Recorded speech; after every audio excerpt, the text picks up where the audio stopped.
Welcome to MS media. ఈరోజు Kadiyapulanka ZP H high స్కూల్లో ఉన్నాము.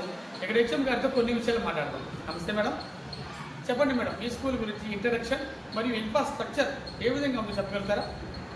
నమస్తే అండి, నా పేరు Jayalakshmi. Kadiyapulanka high school head మిస్ట్రెస్గా వర్క్ చేస్తున్నాను. ఇక్కడ ఈ అకాడమిక్ ఇయర్లో 441 మా స్కూల్ స్ట్రెంత్కి సరిపడా ఇన్ఫ్రాస్ట్రక్చర్ అంతా ఉంది మనకి. ఇక్కడ క్లాస్ రూమ్స్, అన్ని క్లాస్ రూమ్స్లో ఐఎఫ్పి ప్యానల్స్ అన్నీ ఉన్నాయి. కొత్తగా ఈ ప్రజెంట్ కరెంట్ అకాడమిక్ ఇయర్లో అయితే క్లిక్కర్స్ కూడా వాడుతున్నాం మనం. అదేవిధంగా స్టెమ్ ల్యాబ్ ఉంది మనకి, ఇక్కడ పాల్ ల్యాబ్ ఉంది. ఇంకా అదేవిధంగా లాస్ట్ ఇయర్ 2025-26లో ఎస్ఎస్సి ఫలితాలు చూస్తే 108 మంది పిల్లలకు గాను 86% ఉత్తీర్ణత సాధించడం జరిగింది. నెక్స్ట్ అడ్వాన్స్డ్ సప్లిమెంటరీ ఎగ్జామ్స్లో మొత్తం మిగిలిన ఫెయిల్ అయిన పిల్లలు కూడా 100% ఉత్తీర్ణత సాధించడం జరిగింది. 10 మంది పిల్లలు 500 పైగా మార్కులు సాధించారు. అందులో 573 ఈజ్ ద హైయెస్ట్ మార్క్. ఆ పాప ట్రిపుల్ ఐటీ న్యూజిబిల్లో కూడా సీట్ సాధించడం జరిగింది. అంతేకాకుండా మా స్కూల్లో పిల్లలకి సరిపడా స్టాఫ్ ఉన్నారు, 2 పీడీలు ఉన్నారు, దానికి సరిపడా గ్రౌండ్ అది ఉంది. అదేవిధంగా గవర్నమెంట్ డొక్కా సీతమ్మ మధ్యాహ్న భోజన పథకం ద్వారా చక్కటి పౌష్టికాహారం ఇవ్వడం జరుగుతుంది. స్టెమ్ ల్యాబ్ ఉంది, పాల్ ల్యాబ్ ఉంది. అన్ని ఫెసిలిటీసు ఈ పాఠశాలలో ఉన్నాయి. ఓకే మేడం, మరి ఈ స్కూల్లో మిడ్ డే మీల్స్ పిల్లలకు పౌష్టికాహారం న్యూట్రిషన్ ఫుడ్ అందుతుందా? వారానికి 5 సార్లు తగ్గిస్తాము. అదేవిధంగా చిక్కీ ఇవ్వడం జరుగుతుంది. గవర్నమెంట్ సప్లై చేసిన మెనూ ప్రకారమే పిల్లలకి మెనూ అందించడం జరుగుతుంది. మీ స్కూల్లో విద్యాబోధన మెథడాలజీ ఏ విధంగా మెథడ్స్ ద్వారా విద్యాబోధన చేస్తున్నారు? అదేవిధంగా వెనకబడిన విద్యార్థులు కూడా మరి ముందుకు లాక్కొస్తున్నారు. తరగతుల్లో ఐఎఫ్పి ప్యానల్స్ ద్వారా సమగ్రమైన విద్య అందించడం జరుగుతుంది. అంతేకాకుండా పాల్ ల్యాబ్ కూడా ఉంది మా స్కూల్లో. పాల్ ల్యాబ్ అంటే విద్యార్థుల స్థాయిని బట్టి, వాళ్ళ స్థాయిని బట్టి నేర్చుకునే అవకాశం ఉంటుంది. వెనకబడిన విద్యార్థికి వెనకబడిన పాఠము, ముందెళ్ళే విద్యార్థికి ముందు పాఠాలు నేర్చుకునే అవకాశం ఉంది. క్లిక్కర్స్ ఉంది.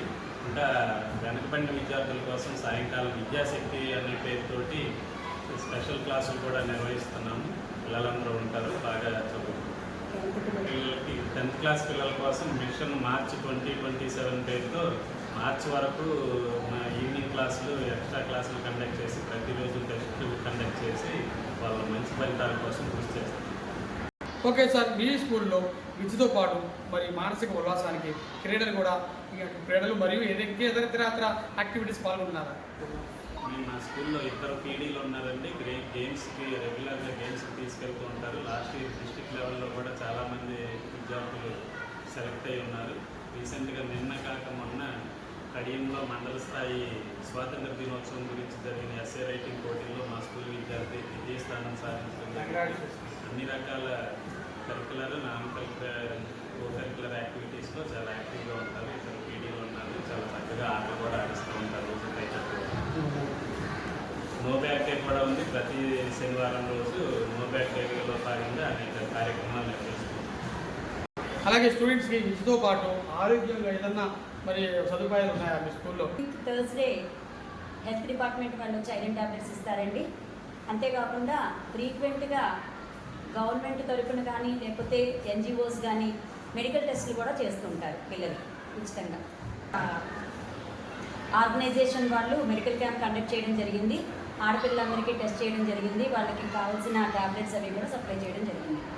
ప్రభుత్వం వారు పిల్లలకి చదువుకోవడానికి ఎటువంటి సౌకర్యాలు, సదుపాయాలు కల్పిస్తున్నారు? పాఠశాలలో చదివే విద్యార్థులందరికీ కూడా సర్వేపల్లి రాధాకృష్ణ విద్యామిత్ర కిట్స్ని ఇవ్వడం జరుగుతుందండి. పిల్లలందరికీ కిట్స్ ఇస్తాము. అదేవిధంగా లాస్ట్ అకాడమిక్ ఇయర్ చూస్తే 440 మంది పిల్లల్లోనూ 29 పిల్లలకి మినహాయించి మిగిలిన అందరికీ కూడా తల్లికి వందనం క్రెడిట్ అవ్వడం జరిగింది. ఒక విషయం ఏంటంటే 10th ఉత్తమ ప్రతిభ కనబరిచిన విద్యార్థులకి ప్రతి సంవత్సరము కూడా 2 దాతలు గోల్డ్ మెడల్ని బహుకరించడం జరుగుతుంది. ఫస్ట్ వచ్చిన విద్యార్థికి 2 గోల్డ్ మెడల్ ఇస్తారు. ఒకరు పట్టె ఉమామహేశ్వరరావు గారు, మరొకరు సత్యదేవ నర్సరీ వ్యవస్థాపకులు పుల్ల నాగేశ్వరరావు గారు, వారు కుమారులు ఇంకొక గోల్డ్ మెడల్ని బహుకరించడం జరుగుతుంది. అదేవిధంగా సెకండ్ వచ్చిన విద్యార్థికి కూడా జంగాల రామకృష్ణ గారు వారి విద్యార్థికి కూడా జంగాల రామకృష్ణ గారు వారి తల్లిగారి పేరు మీదుగా ఒక గోల్డ్ మెడల్ బహుకరించడం జరుగుతుంది. ఎవ్రీ ఇయర్ జరిగిపోయిన అకాడమిక్ ఇయర్లో ఫస్ట్ సెకండ్ వచ్చిన విద్యార్థులందరికీ కూడా 6th to 10th first second వచ్చిన విద్యార్థులకి క్యాష్ ప్రైజ్ ఇన్సెంటివ్స్ ఇవ్వడం జరుగుతుందండి. చాలా చక్కగా ప్రోత్సాహాన్ని అందించే దాతలు కడియపులంకలో ఉన్నారు. మరియు వరద సుబ్బారావు గారు స్పెషల్ డిప్యూటీ కలెక్టర్, ఆయన వరద ఫౌండేషన్ తరపున ప్రతి సంవత్సరం కూడా 10వ తరగతిలో ఉత్తమ ప్రతిభ కనబరిచిన పిల్లలకి 500 దాటిన విద్యార్థులందరికీ కూడా నగదు ప్రోత్సాహము మరియు తల్లిదండ్రులకి సన్మానము మెమోంటోలతో సత్కరించడం జరుగుతుంది. ఇంకొక ముఖ్యమైన విషయం, ఇంత చక్కటి కార్యక్రమాలు ఏర్పాటు చేసి విద్యార్థుల అభివృద్ధికి కృషి చేస్తూ తల్లికి వందనం లాంటి మంచి మంచి కార్యక్రమాలను ప్రవేశపెడుతున్న మన విద్యాశాఖ మంత్రి నారా లోకేష్ గారికి, అదే విద్యాశాఖ తరపున చక్కటి సూపర్విజన్ చేస్తూ విద్యాశాఖ అభివృద్ధికి తోడ్పడుతున్న మా డిఓ గారికి అందరికీ కూడా ఎంఈఓలకి అందరికీ కూడా ధన్యవాదాలు తెలియజేసుకుంటున్నాను. ఇప్పటి వరకు హెచ్ఎం గారు మరి చాలా చక్కగా విషయాలు చెప్పారు. ప్రభుత్వ స్కూళ్ళలో ఎన్నో పథకాలు ఉన్నాయి, ఎన్నో సంక్షేమ కార్యక్రమాలు, ఎంతో అభివృద్ధి, ఎంతో మంది దాతలు కూడా ఈ స్కూళ్ళకి వచ్చి ఎన్నో సదుపాయాలు ఇస్తున్నారని చెప్తున్నారు. మీరు కూడా ఈ స్కూల్ యొక్క సదుపాయాలు వినియోగించుకోవాలని ఎంఎస్ మీడియా తరఫున కోరుతున్నాం. ఈ స్కూల్ ఎంత క్రమశిక్షణగా ఎంత పేరు ప్రదర్శనలు ఉందంటే ఒక హెచ్ఎం గారు కే జయలక్ష్మి గారి వల్లే అవుతుందని మేము ముక్కాడిస్తున్నాం. Congratulations madam, heartly welcome. MS media, ప్రతి చోట ప్రజలమ్మ.